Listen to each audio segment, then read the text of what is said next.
Salut les amis, c'est Sofiane, on se retrouve pour un nouvel épisode du podcast. C'est en forgeant qu'on devient forgeron et c'est en galérant qu'on devient humoriste. Voici Galère d'humoriste avec aujourd'hui Romuald Mofra. Salut Sofiane. Ça va toi? Ouais, nickel. Bon, nickel. merci d'avoir accepté l'invitation. Bah tu rigoles, je t'en prie. Bon. Donc tu avais une ou plusieurs anecdotes à nous raconter? À propos de galère. Des galères, voilà, c'est des ça. galères de scène en rapport avec la scène. Toi, t'es un petit vicieux en fait. C'est ça, tu vas voir les humoristes. Tu sais très bien, comme on n'est pas connu, évidemment on galère. Ah, alors évidemment. attention, détrompe-toi, parce que dans les épisodes précédents, j'ai eu des humoristes connus qui m'ont raconté leurs galères. Ouais, bah oui. Avant d'être connus, ils étaient pas connus. Avant. Donc voilà, Oui. donc on est tous sur ce même pied d'égalité et c'est pour ça que j'ai créé ce podcast. Bah, pour tu fais montrer bien. que connus ou pas, on a tous des galères. Ouais, c'est bien. Et t'as donc, raison. quelles étaient les tiennes avant d'être connu? Mais oh ouais, merci, mais merci. Donc les 3 premières minutes, tu me passes un petit peu de pommade, ça fait et je le prends très bien. Hein. Ça me fait très plaisir. Là, direct, tu me mets sur un espèce de piédestal. Mais oui. Écoute, t'es mon nouveau meilleur copain, mon petit Sofiane. Franchement. Avec grand plaisir, on embrasse l'ancien. Non, mais les galères, en fait, je pense que je sais pas, c'est au quotidien. Franchement, j'ai plein d'idées. Tu vois, un gros bide. Ah, allez, vas-y. Un gros bide. C'est des classiques, ça. Un gros bide, c'est pas mal, mais un gros bide où de toute façon tout le monde était obligé de bider, je pense, ce soir-là. C'était même un après-midi. Ah ouais, c'était en chicha. J'ai fait aussi une chicha, j'en ai fait deux. Bah, la chicha sortait avec les frères, hein. Franchement, faut s'accrocher. Rigolo sur un gros bide, et en plus, je crois qu'il y a un truc comme 6000 personnes. Donc ouais. là, tu te dis, qu'est-ce que Mofra il fout sur 6000, devant 6000 personnes? Oui, c'est vrai que déjà, on est déjà dans une anecdote un petit peu drôle, hein. Le fait de se retrouver devant 6000 personnes, c'est quand même quelque chose, c'est assez peu, en tout cas, pour le souligner. Ouais. Et là, en fait, c'était un festival qui s'appelait, qui peut-être toujours d'ailleurs s'appelle Facessi, un petit jeu de mots, hein, faudra faire attention sur le truc. Et en fait, c'est il y a quelques années, hein, je me demande si c'est pas 2015, un truc comme ça et tout. Ouais. Et là, on me demande de faire des ouvertures, donc des premières parties, mais pas du tout d'humoristes, tu vois, des premières parties de chanteurs. Oh, ouais, d'accord. Tu C'est vois pas déjà, un exercice facile, ouais. Déjà, le truc est super casse-gueule. Et je commençais tout juste à essayer de faire des trucs en plus avec ma guitare et tout. Ouais, tu cherchais encore. Donc, bah, je me cherche encore, hein, d'ailleurs. Hein. Je pense qu'artistiquement, je suis. Oh, je t'ai vu ce soir, je trouve que tu t'es pas mal trouvé déjà. Et je prends très bien le compliment. Ah, c'est sincère. C'est sincère. Non, mais merci, mais non, vraiment, non, on est vraiment en construction. Hein. Mais donc, je reviens sur cette espèce de première partie. Premier passage, tu vois, je dois faire, je sais pas, 8-10 minutes, 7 minutes en première partie d'un gars qui s'appelle Tom Frager. Tu vois, c'est un surfeur, chanteur, gros carton en 2006, je crois. Tu vois. Et là, je m'en sors pas trop mal parce que j'avais ma petite guitare, pas des chansons un peu plus abouties comme tu as vu ce soir, mais des trucs, j'étais clairement dans l'animation. Moi, à l'époque, je savais pas trop comment. Club Med, quoi. J'étais perdu, voilà. Non, mais faut le dire aux gens.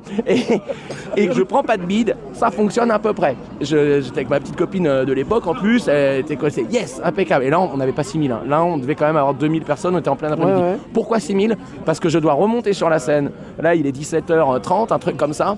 Qui fait 6000 personnes à 17h30 ? Qui fait ça, Sofiane ? Qui dans un superstar. Tal, la chanteuse Tal. Ah bah oui. Mon frère, la chanteuse Tal.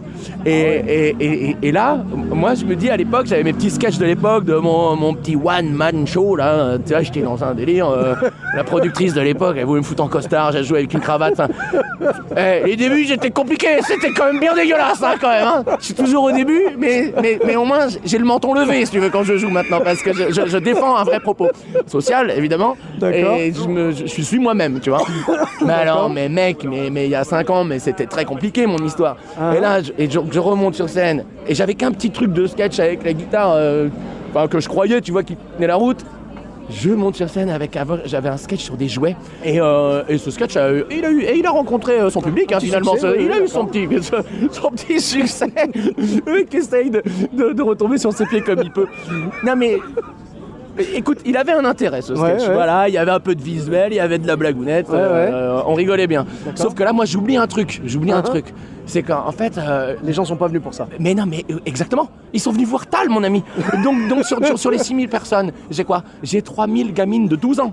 C'est ça qui se passe. Il y a du 8 ans, et les autres 3000 sont les parents, naturellement. C'est pas le meilleur public. Mais mec, il n'y a rien qui pouvait marcher. Peut-être qu'Avadam serait certainement cartonné, j'imagine, parce qu'avec sa notoriété, et puis par là, tu vois, peut-être un peu. C'est son public, ouais. À l'époque, je pense que ça pouvait rentrer. Et puis, Kev, les humoristes disent qu'il a son talent, hein, le gars. Ah, mais il a sa carrière, il a son talent, c'est sûr. Et puis, avec la notoriété, je pense que ça leur a fait, oh mon pauvre, moi j'arrive. déjà il y a le petit truc, tu sais, le petit syndrome, c'est qui celui-là, hein, c'est qui celui-là, de quoi va-t-il nous parler? Mais oui, parce que déjà la difficulté déjà de base, quand tu fais une première partie d'humoriste, Ouais. c'est que quand tu arrives sur scène, les gens se disent mais c'est pas lui que je veux voir, ou c'est pas elle, tu vois. Clairement. Et en plus là, c'est non seulement c'est pas toi qui veulent voir, mais c'est pas ce qu'ils veulent entendre. Mais clairement. Ils veulent de la chanson, ils veulent pas de l'humour. Exactement. Et là, Voilà. je pars sur mon petit sketch avec les jouets. Et moi, dans ma tête, c'était drôle. Parce que vu que ça avait déjà fait marrer les copains, Bah oui. et puis des salles, moi, je me dis, allez, Romuald, je me dis, tu fais ce que t'as de plus sûr.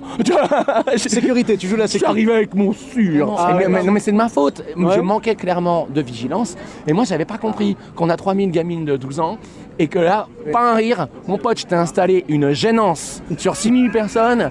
Je pense que. Mais une gênance d'un niveau que peu de gens peuvent se vanter d'avoir installé. J'imagine. C'est un coup à se remettre en question. Et tout, donc finalement, j'écourte le truc parce que je sais pas, un éclair de lucidité. Tu vois, donc donc voilà. T'as vite envoyé le reste. J'ai vite envoyé le truc. En plus, c'était un délire. On était en Vendée, il fallait appeler monsieur le maire et tout, Oh là machin. là là là. Évidemment, tout ça, j'ai zappé parce que j'étais dans les cordes, hein, tu sais, comme un boxeur qui se prend des pains dans la gueule. Normal. Et là, je sors du truc. Et après, comme c'est comme des gros festivals, en fait, je suis en train de chercher mes mots parce que je sais pas comment ça s'appelle les backstage. Voilà. Oui. Derrière. Les coulisses. Voilà, les coulisses, les machins. C'est hyper gros. T'as une cantine, un machin. Faut trouver là où tu veux aller. Mais ça fait bosser 60 intermittents, c'est un truc énorme. Ouais. Et il y a les musiciens et les machins. Et moi, je retourne à la cantine, là. Je retourne. Mec, il y a 60 personnes qui me regardent, là. Et j'avais l'impression d'avoir buté leur chien. Franchement. Regard accusateur, je vois ce que c'est. C'était un vrai moment très désagréable. J'imagine. Voilà, c'était mon histoire. C'est une belle histoire en tout cas. Mais après, est-ce qu'en faisant la première partie justement de Tal, tu vois, est-ce que c'est pas là que tu te demandes quel est le sens de la vie au final? Ah ben là, j'avoue qu'il y a un petit hommage à la chanteuse quand même, on va pas se mentir. Ouais, je t'ai vu, t'es bon. J'ai pas rigolé, j'ai réfléchi, mais c'était très drôle. Ça fait 3 minutes que j'essaie de la placer, tu vois. Très bien. Non mais en tout cas, bravo. Mais déjà, tu sais ce qu'on se dit dans ces cas-là, t'as eu le courage. T'es monté devant 6000 personnes. Très bien, et ça c'est un hommage à ta chanson, à toi. Bien sûr. Voilà, je l'ai vu. Non mais ça, en toute sincérité, vraiment, c'est le courage d'avoir joué devant 6000 personnes qui ne t'attendaient pas et t'as fait le taf. C'est pas t'as commencé et t'as lâché ta guitare et t'as dit je me casse. Alors c'est le courage et c'est aussi un petit peu d'insouciance, hein, quand même. Mais bon, quand on commence, on est obligé de tout prendre. Moi je débutais, moi. Et puis honnêtement, on te propose 6000 places devant 6000 personnes, n'importe qui dit oui. Oui, non, N'importe mais quel de toute façon, humoriste, j'avais tu pas vois. vraiment le choix que de dire non. Par contre, avec du recul, maintenant, je sais pas, ça fait quoi, 5, 6, 7 ans que je fais ça, 4 ans que j'ai envie. quoi. Mais non, mais là, il fallait faire de l'animation, en fait. Il fallait pas se faire chier. Essayer de faire un sketch. Montrer ton univers, tout ça, non. Mais on s'en tape. Les gens étaient venus voir Tal. Donc, il fallait prendre un jet d'eau, arroser les 10 premiers rangs. Et puis voilà. Et puis tu pars sur un rire comme un seigneur. Et puis tu rentres défoncer le catering. Voilà. C'est pas faux. C'est ça qu'il fallait faire. Mais ça, c'est avec les années que C'est tu apprends. vrai. C'est pour ça, ce métier rend humble. Hein. Ça rend très humble. C'est sûr qu'après un bide, tu sais, quand tu pars après un succès, en général, tu voles. Tu sais. Et quand tu prends un bide, en général, tu marches vraiment. T'as vu comme t'es gentil doucement, après. et T'as voilà. vu comme des fois, vu que ça flatte un peu ton ego quand t'as cartonné une salle. T'as vu quand t'es à 2 doigts de te la raconter. T'as vu, t'es pas loin. Et t'as vu quand t'as bidé, comment t'es sympa avec tout le monde. Ça va, ouais, ça va. Tu vois, avec ta meuf, tu t'engueules. T'es gentil avec ta meuf. Un point haut, t'es gentil.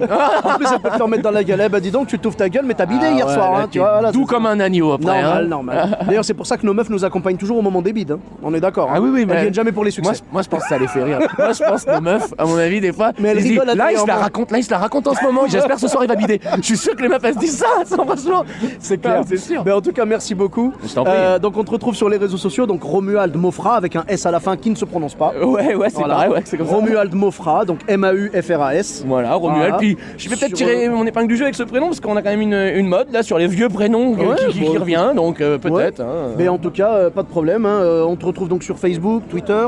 Oui, j'avoue Insta. que sur Twitter, moi j'ai un peu lâché le truc, mais je suis sur Instagram comme Surtout sur Insta, d'accord, comme ok. tout le monde. Eh et ben, pas de puis- soucis. T'as une chaîne YouTube aussi peut-être. Ah ouais, mais là attends, c'est pareil, là on est en train de croiser peut-être notre destin. Je suis à 89 abonnés, bon.